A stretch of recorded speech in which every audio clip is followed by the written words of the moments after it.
Assalamualaikum warahmatullahi wabarakatuh.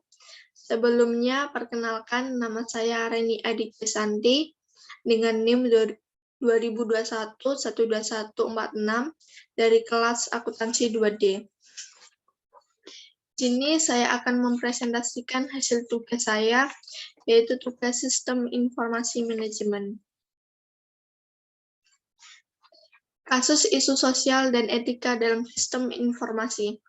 Kasus yang saya temukan di Indonesia yaitu kasus pelanggaran hak cipta antara Prayoga dengan Brahmana. Prayoga adalah seorang desainer yang sedang berkuliah di Institut Teknologi Bandung, Fakultas Desain Komunikasi Visual, dan menjadi anggota Asosiasi Desain Grafis Indonesia atau ADGI. Prayoga memasarkan karya-karya dan jasa membuat karya desain grafisnya melalui dunia maya atau internet. Salah satunya melalui website yaitu http://www.creativeprofessional.com. Pada tanggal 29 Agustus 2008, Prayoga mendapatkan laporan dari ADGI bahwa karya desain grafisnya seperti gambar di dalam PPT tersebut, karya tersebut digunakan oleh seseorang dalam blog di website http://wordpress.com dan diakui sebagai ciptaan dari seseorang warga negara India yang beridentitas Brahmana. Karya desain grafis tersebut didapatkan dengan cara di-download dari website http://www.creativeprofessional.com tanpa seizin Prayoga.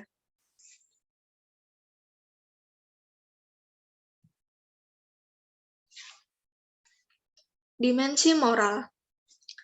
Termasuk ke dalam dimensi apakah permasalahan isu sosial dan etika dalam sistem informasi yang saya temukan? Kasus pelanggaran desain grafis antara Prayoga, mahasiswa IDP, dengan Brahmana masuk ke dalam dimensi moral kepemilikan hak dan kewajiban. Karena dalam kasus tersebut, sebuah karya desain grafis yang dibuat oleh Prayoga yang merupakan mahasiswa dari ITB dan dipasarkan melalui dunia maya, salah satunya melalui http://www.creativeprofessional.com. Karya tersebut digunakan seseorang dalam blog di website http://wordpress.com dan diakui sebagai ciptaan oleh seorang warga India yang beridentitas Brahmana. Karya desain grafis tersebut didapat dengan cara di-download dari website http://www.creativeprofessional.com tanpa seizin Prayoga. Oleh karena itu, kasus tersebut merupakan pelanggaran hak cipta yang masuk ke dalam dimensi moral kepemilikan hak dan kewajiban. Dan di dalam zaman sekarang, yang serba canggih, hak pribadi sudah dapat dilindungi. Selain itu, pengertian dari dimensi moral kepemilikan hak dan kewajiban, yaitu bagaimana hak-hak yang dimiliki individu maupun organisasi dapat dilindungi dalam sebuah lingkup kehidupan digital seperti sekarang ini. Contohnya, perlindungan terhadap hak kekayaan intelektual dan juga hak paten dan lain sebagainya.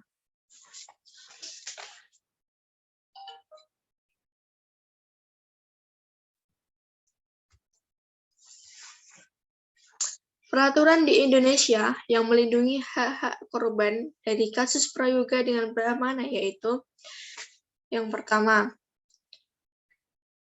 UU 28 tahun 2014 tentang hak cipta, bahwa setiap orang dilarang melakukan penggunaan secara komersial, pengedean, pengumuman, pendistribusian, atau komunikasi atau potret yang dibuatnya guna kepentingan reklam atau periklanan secara komersial tanpa persetujuan tertulis dari orang yang dipotret atau ahli warisnya.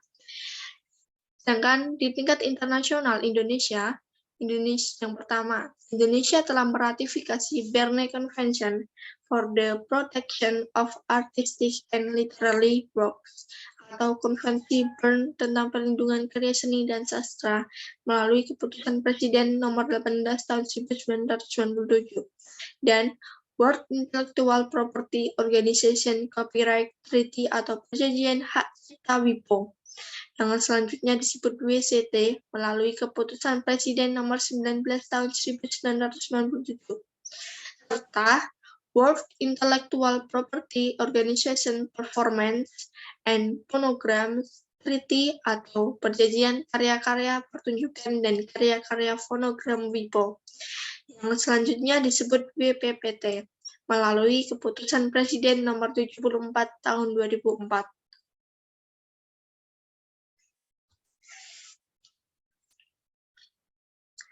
Sikap yang diterapkan agar terhindar dari isu sosial dan etika dalam sistem informasi manajemen dalam kasus pelanggaran hak cipta prayoga dengan Brahmana yaitu